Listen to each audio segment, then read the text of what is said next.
رمضان الذي أنزل فيه القرآن هدى للناس وبينات من الهدى والفرقان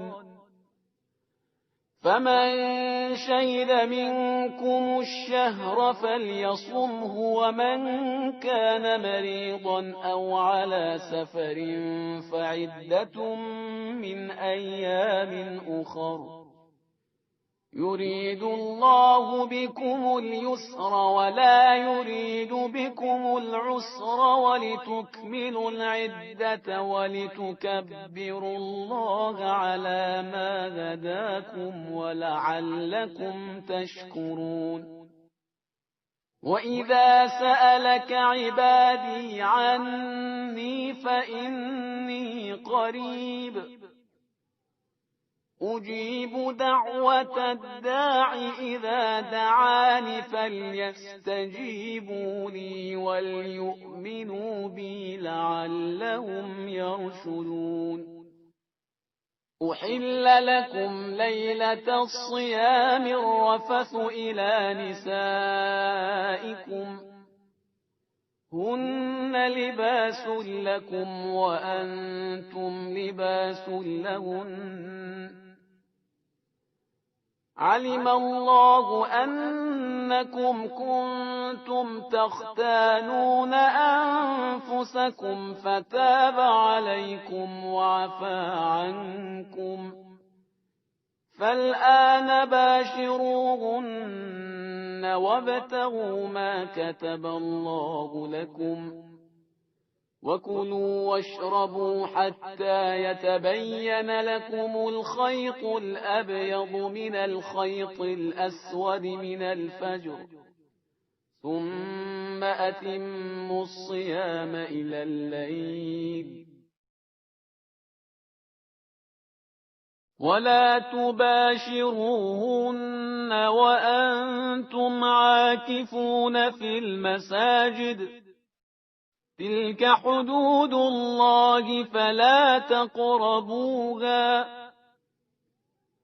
كذلك يبين الله آياته للناس لعلهم يتقون. اعوذ باللہ من الشیطان الرجیم. بسم اللہ الرحمن الرحیم. الحمد للہ رب العالمین والصلاة والسلام علی اشرف الانبیاء والمرسلین واہل بیتہ الطیبین الطاہرین المعصومین. اما بعد. سورہ مبارکہ بقرہ آیت نمبر 185 سے آیت نمبر 187 185 to 187. گزشتہ صفحے میں پروردگار عالم نے ماہ مبارک رمضان کی اہم ترین عبادت روزہ اس پر گفتگو فرمائی. یہی موضوع آگے بڑھتا ہے اور ارشاد ہوتا ہے کہ رمضان کا مہینہ وہ ہے کہ جس میں قرآن کو نازل کیا گیا. یعنی یہ جو پیچھے کہا گیا تھا کہ چند دنوں کی بات ہے تو یہ اس کی تشریح آ رہی ہے کہ وہ مہینہ رمضان کا مہینہ ہے. خود لفظ رمضان ایک قول تو اس کے بارے میں یہ بھی ہے کہ یہ خدا کے ناموں میں سے ایک نام ہے. یعنی رمضان کا مہینہ گویا خدائے رمضان کا مہینہ.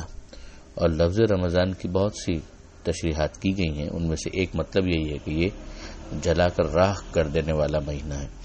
یعنی جس طرح سے آگ مختلف چیزوں کو جلا دیتی ہے اسی طرح سے رمضان کا مہینہ یہ گناہوں کو جلانے کا مہینہ ہے. توبہ قبول ہوتی ہے, خدا کی قربت نازل ہوتی ہے. اور یہاں پر پروردگار عالم نے ایک خصوصیت بیان کی کہ اسی مہینے میں قرآن نازل کیا گیا. اب ظاہر ہے کہ اس کے اندر اور پریسائسلی بات کی گئی سورہ قدر کے اندر کہ ہم نے اس قرآن کو شب قدر میں نازل کیا. قرآن مجید کا ایک نزول بلا فاصلہ تدریج کے بغیر, یعنی ایک تو وہ ہے جو 23 سال کے اندر پیغمبر اکرم پر نازل ہوا, جس کے بنیاد پر ہم سوروں کی تقسیم دیکھتے ہیں کہ کچھ مکی ہیں کچھ مدنی ہیں. اور ایک ہے ایک مرتبہ ایک ساتھ نازل ہونا جس کو انزال سے تعبیر کیا جاتا ہے, اور وہ پیغمبر اکرم پر شب قدر میں قرآن مجید نازل ہوا. اور شب قدر چونکہ ماہ رمضان میں ہے لہذا ماہ رمضان میں نازل ہوا. جو قرآن ہدایت ہے لوگوں کے لیے, تمام انسانوں کے لیے. یعنی قرآن کے اندر صلاحیت تو اتنی ہے کہ وہ تمام انسانوں کی ہدایت کر سکتا ہے۔ اب ظاہر ہے کہ اس سے ہدایت لیں گے کون، اسی کی شرح سورہ بقرہ کے آغاز میں ہو چکی کہ ہدی للمتقین، یہ کتاب جس میں کوئی شک نہیں مگر ہدایت کرے گی صاحبان تقوی کی، جو فکر نجات رکھنے والے ہیں، جو اپنے مستقبل کے بارے میں فکر مند ہیں۔ یہاں پر قرآن مجید کے لیے ایک اور لفظ بھی استعمال کیا گیا، فرقان، کہ یہ فرقان ہے۔ فرقان کا مطلب ہوتا ہے فرق ڈالنے والی، ڈسٹنگوش کرنے والی، واضح کرنے والی، حق اور باطل کے درمیان کیا فرق ہے، کھوٹا اور کھرا کیا ہے، یہ فرق کرنا، یہ قرآن مجید کا ایک وصف بیان کیا گیا۔ اور پھر واپس پروردگار عالم نے کہا کہ جس کو یہ مہینہ مل جائے تو وہ اس کا روزہ رکھے۔ یہ ایک مرتبہ پھر روزے کے حکم پر تاکید ہے، اور مریضوں کو اور مسافروں کو شرائط کے ساتھ مستثنی کیا گیا۔ اور پھر پروردگار عالم نے اس کی حکمت بیان کی کہ اللہ تمہارے لیے آسانی چاہتا ہے، تمہارے لیے مشکل نہیں چاہتا۔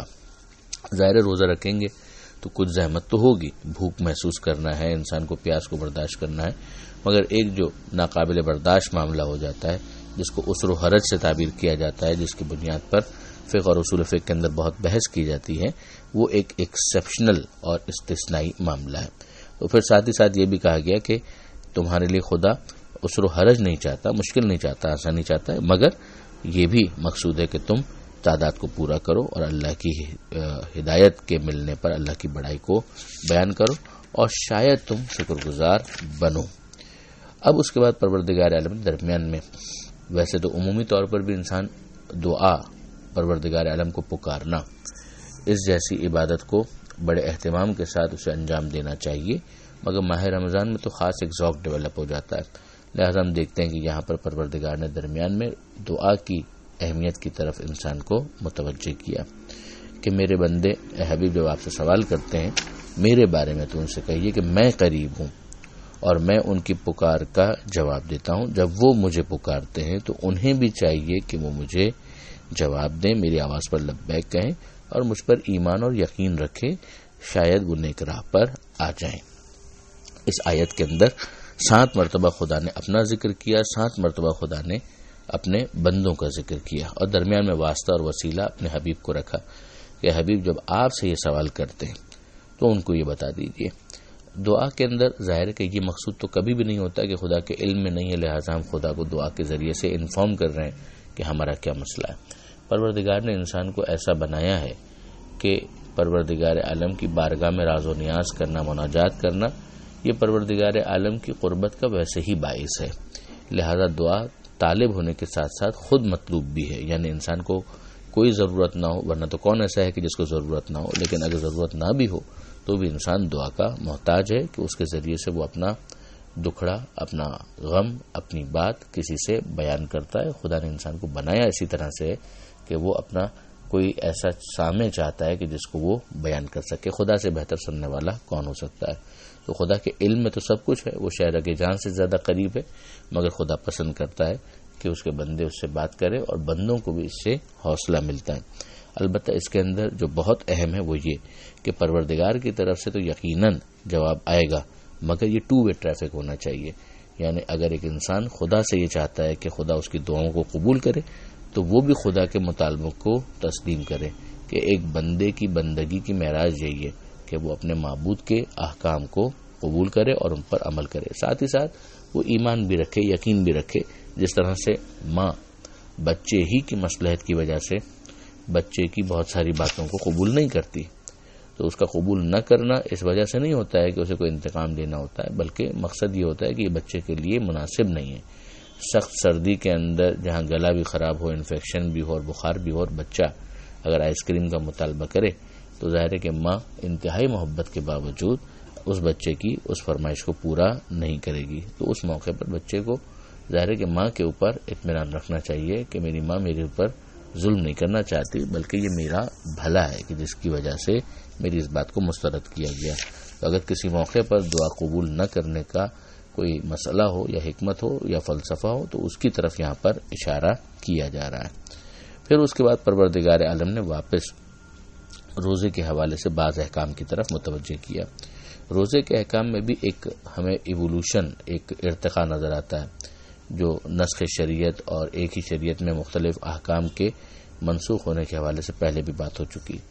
ابتدا میں جب روزے کا حکم آیا تھا تو رات میں ازدواجی تعلقات، جو جنسی جائز تعلقات ہیں، ان کی پابندی تھی. تو یہاں پر اس کو لفٹ کیا جا رہا ہے، اس کو ویو کیا جا رہا ہے کہ تمہارے لیے اب رات میں حلال کر دیا گیا تمہاری عورتوں کے پاس جانا، یعنی اپنی ازواج کے ساتھ ازدواجی تعلقات کو حلال کیا گیا. پھر بہت خوبصورت انداز میں مرد اور عورت، جو میاں اور بیوی کے معاملات ہیں، ان کے لیے ایک تعبیر استعمال کی گئی کہ وہ تمہارے لیے لباس ہیں اور تم ان کے لیے لباس ہو. تو یہ لباس جس طرح سے انسان کے لیے سرد و گرم سے بچانے کا ایک ذریعہ ہوتا ہے، اسی طرح سے زمانے کے سرد و گرم سے میاں بیوی ایک دوسرے کی حفاظت کرتے ہیں. جس طرح سے لباس انسان کے لیے باعث زینت ہوتا ہے، اسی طریقے سے میاں اور بیوی ایک دوسرے کے لیے باعث زینت ہیں. اور جس طرح سے لباس عیوب کو چھپانے کا ذریعہ ہوتا ہے کہ اگر جسم پر کوئی داغ ہے تو لباس اسے کور کرتا ہے، اسی طرح سے میاں اور بیوی ایک دوسرے کے عیوب کو چھپانے کا کام کرتے ہیں، نہ یہ کہ ان کو افشا کر کے ایک دوسرے کو رسوا کرنے کا باعث بنے. اس کے علاوہ بھی بہت سی حکمتیں اس لفظ لباس کے استعمال کے حوالے سے علماء کرام نے بیان فرمائی ہے.